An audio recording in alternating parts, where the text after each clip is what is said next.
Hello and welcome back to our channel. Basically, this is where we talk about any and all matters concerning politics, concerning entertainment, concerning lifestyle, concerning, relationships, marriages, and so on and so forth. Okay. And today we have a very, very, very interesting topic which we want to address.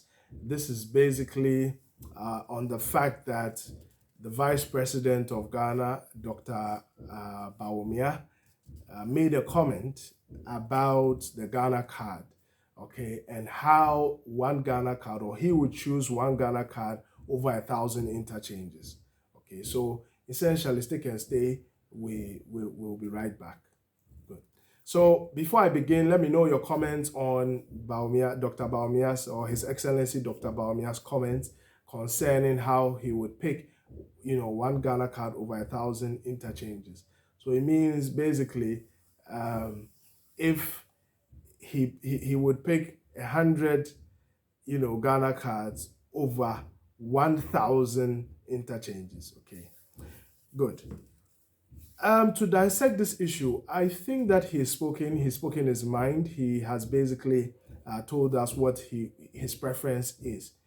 And essentially, I'm not too surprised. It simply goes to re-emphasize what his focus is on, or which the direction that, our government officials sometimes think in.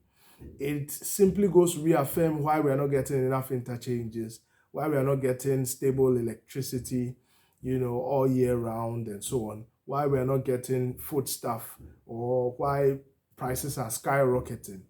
The Bible says that by their fruits ye shall know thee. Okay, so basically by his own words, we can judge his personality. We can tell the kind of person he is.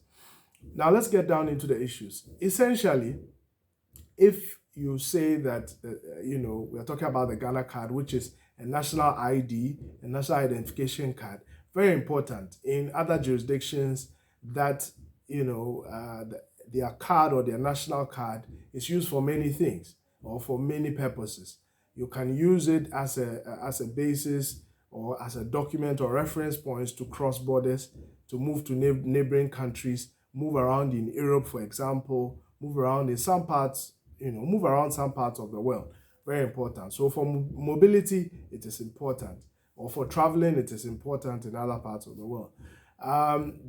They are able to, or in other parts of the world, the national ID is able to be linked to some other personal documents of yours, and for taxation purposes it becomes very necessary so that the government can know who they are dealing with, the number of people they are dealing with, where or what kinds of professions and categories they fall within, and so on and so forth.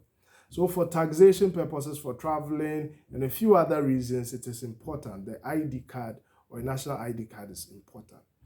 But in my personal opinion, I do not think that it is more important than 1,000 interchanges, or one ID card is more important than 1,000 interchanges, because the benefit which inure to the people or to the citizenry, as far as the interchange is concerned, is far, far, far, far more than the ID card. For example, I have gotten my Ghana card already. I had to go through so much difficulty to secure the Ghana card, and that in a different or separate video, I'm going to analyze what I had to go through to get the Ghana card. But I have it already. I have just kept it somewhere in a wallet somewhere.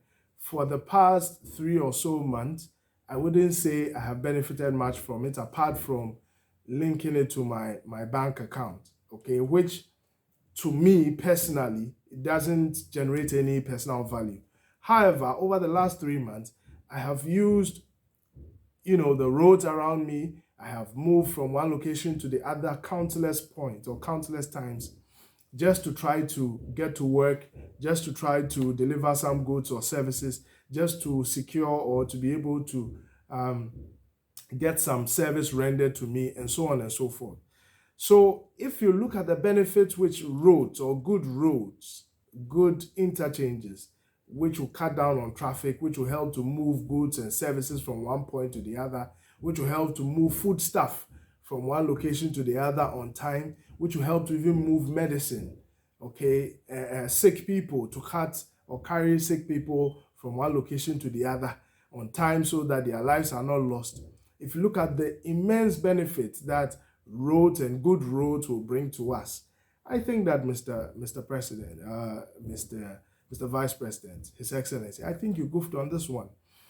Unless maybe it was meant to be like a comical relief, it was meant to be a joke which we should all laugh at, but at this material point in time where a lot of people feel like the economy is in shambles, where they feel like there are serious and weighty issues to be dealt with, I don't think there's a time you need to come and be throwing some of these things in our faces. You need to be told that you need to focus on the job at hand. The exchange rate fluctuation is very, very poor at this point in time, in case you are not aware. Okay, fuel prices are skyrocketing. The last I visited the pump, it was almost 11 Ghana cedis per liter.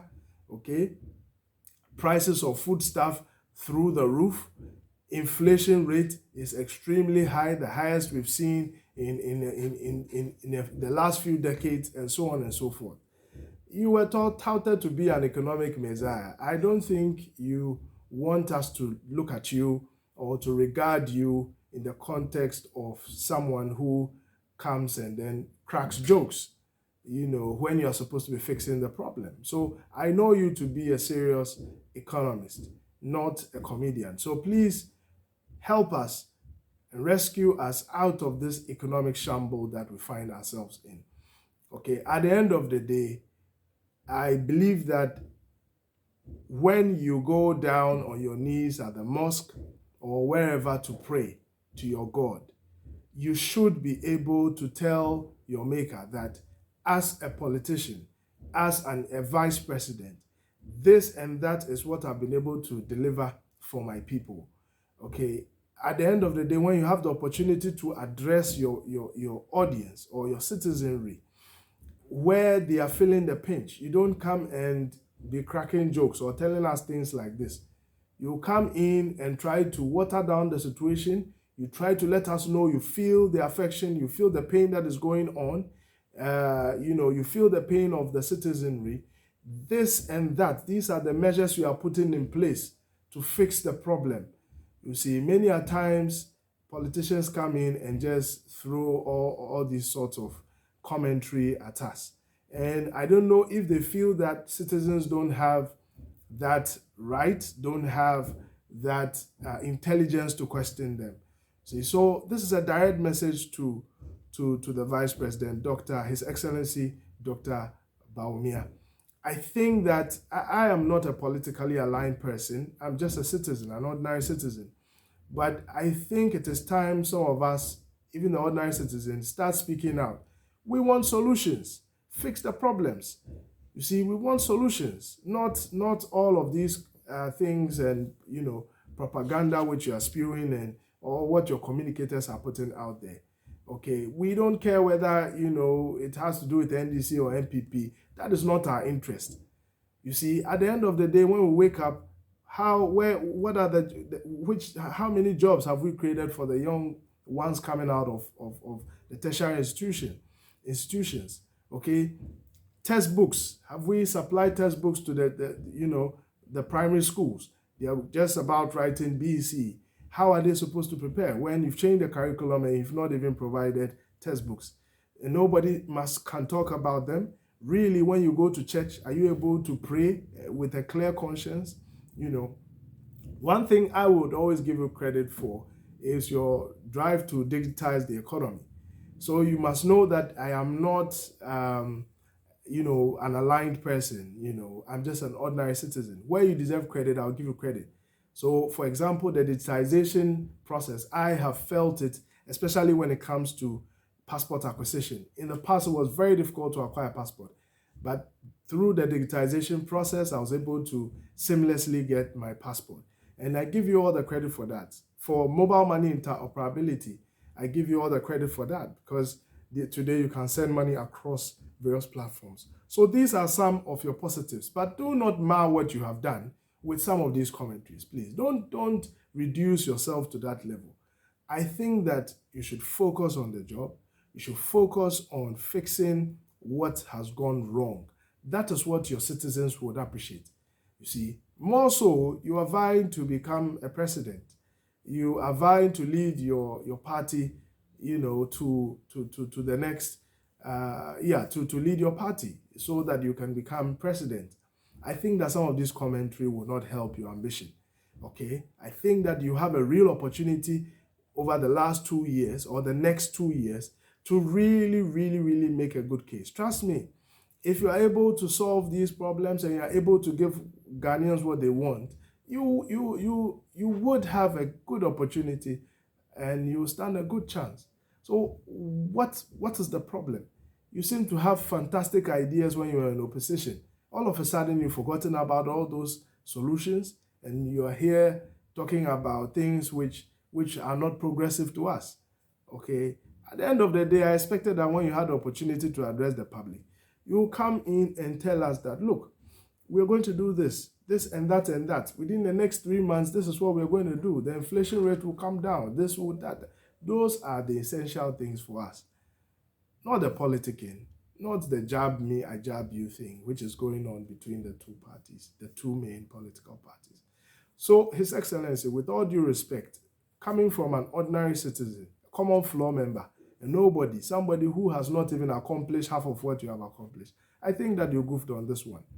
You need to be able to look, or we need to be able to look you in the face and tell you that, look, you are losing track of why we sent you, or put you in office, or your government in office.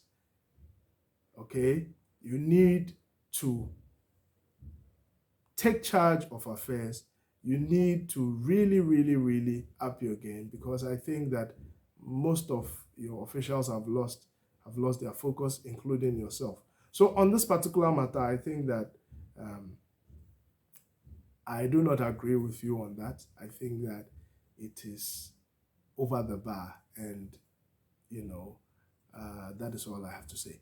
If you also have some comments about one Ghana card being more relevant than 1,000 interchanges, you can put your comment in the subscription below.